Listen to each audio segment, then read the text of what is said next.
Welcome to the fourth session in the second module, where we continue to discuss those two rotating complex numbers that we had, rotating in opposite directions. As I was saying, it seems like a silly thing to do to describe a sinusoid as a combination of two rotating complex numbers. As it is, complex numbers are difficult to deal with as compared to real numbers, and there you have not one but two of them. Why are we doing this? Well, let us look at that inductor once again. And even though this seems rather a figment of our imagination, let us assume that the current were described by such a rotating complex number. Suppose you had an inductor, there again with VLT and ILT as before, an inductor value L.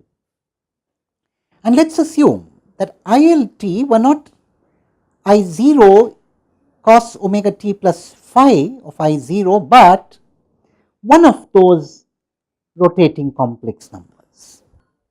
Let us take the counterclockwise one. So, I0 by 2 e raised to the power j omega t plus phi 0. And let us find out VLT.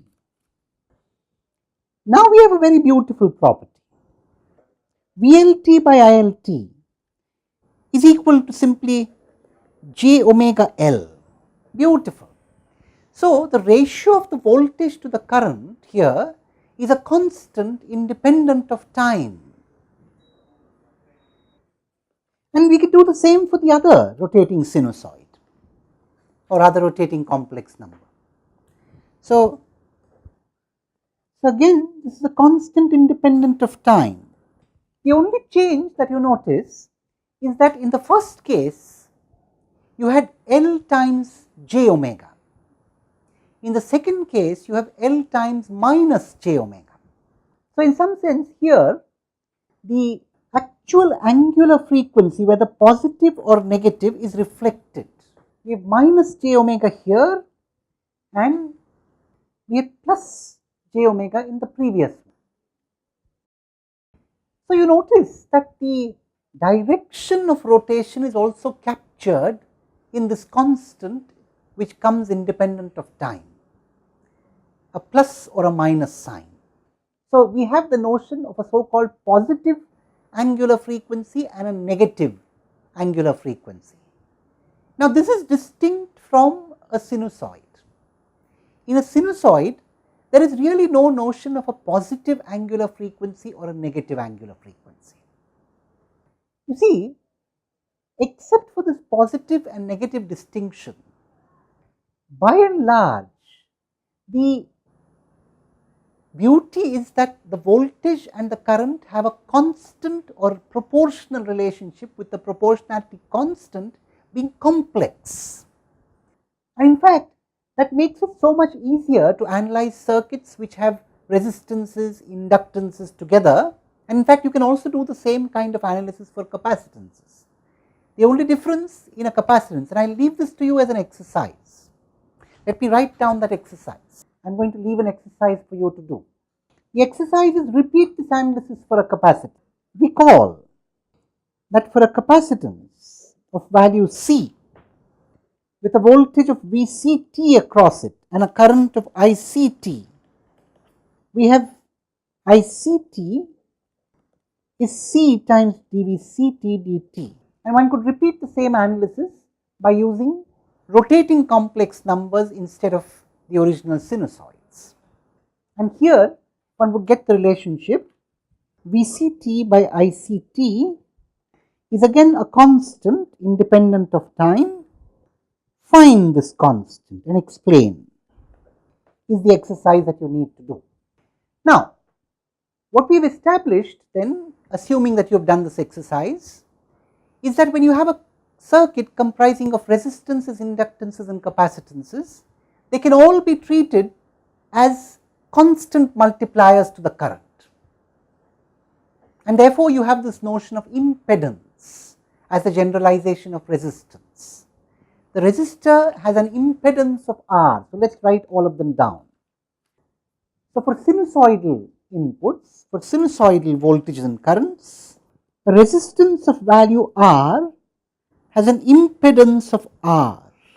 An inductance of L operating at an angular frequency of omega would have an impedance of j omega L, and a capacitance of value C operating at angular velocity omega, again angular frequency omega, has an impedance of 1 by j omega C. And now you could use the same principles as you do for resistances to analyze circuits comprising of resistances, inductances and capacitances. This is the beauty of sinusoids, and in fact this is even more than sinusoids, the beauty of rotating complex numbers. Now the only change that you have to make when going from the positively rotating to the negatively rotating complex number is to change the sign of omega, plus omega for counterclockwise, minus omega for clockwise, that is all. So in fact, whatever you are doing to the positively rotating complex number is mirrored by the negatively rotating complex number. You do not need to do both of them separately. If you do one, you have done the other.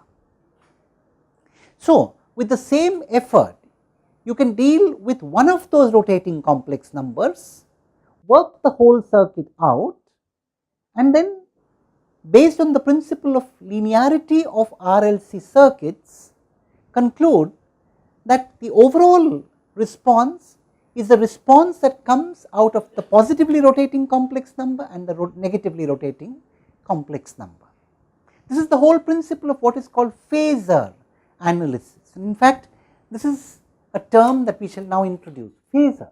Phasors are essentially rotating complex numbers. Complex numbers that change their phase but not their amplitude. Now you understand why I have been saying all through the first module that we would like to allow for complex signals as well. All through the first module we were saying, well, if I want to test additivity or homogeneity, I must allow for a complex constant of multiplication. In homogeneity or in additivity, I need to allow for complex signals too to be added. And I should be worried about complex signals because here I have a concrete reason why I need to bring in complex signals even if we are dealing with a physically real signal, the sinusoid.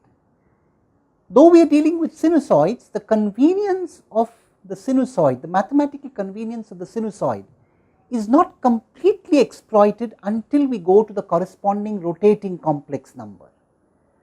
In a nutshell, what is the reason for this? Dealing with amplitudes is easy, but dealing with phases is a problem in sinusoids, and that problem is overcome when you go to the phasor instead of the corresponding sinusoid. So it is simple. Why do we go to complex rotating number, complex signals in general? Because there is a certain convenience associated in dealing with changes of phase, at least where sinusoids are concerned. And now I am going to say something which you will understand better only over several sessions from now. I am saying that this sinusoid is also a very generic kind of signal. What I mean by that is, you could actually build up a very wide class of signals by taking linear combinations of sinusoids of different frequencies. That is the catch. So all this while we have been talking about sinusoids of the same angular frequency, and there are some beautiful properties. But when I bring together sinusoids of different angular frequencies with appropriately chosen amplitudes and phases, I have the power to build a very wide class of signals. So now in this session we have understood what happens when we deal with complex numbers rotating instead of sinusoids. And in the next session we are going to ask the question, what happens in general when this complex rotating number goes into a linear shift invariant system, of which RLC circuits are one example. Thank you.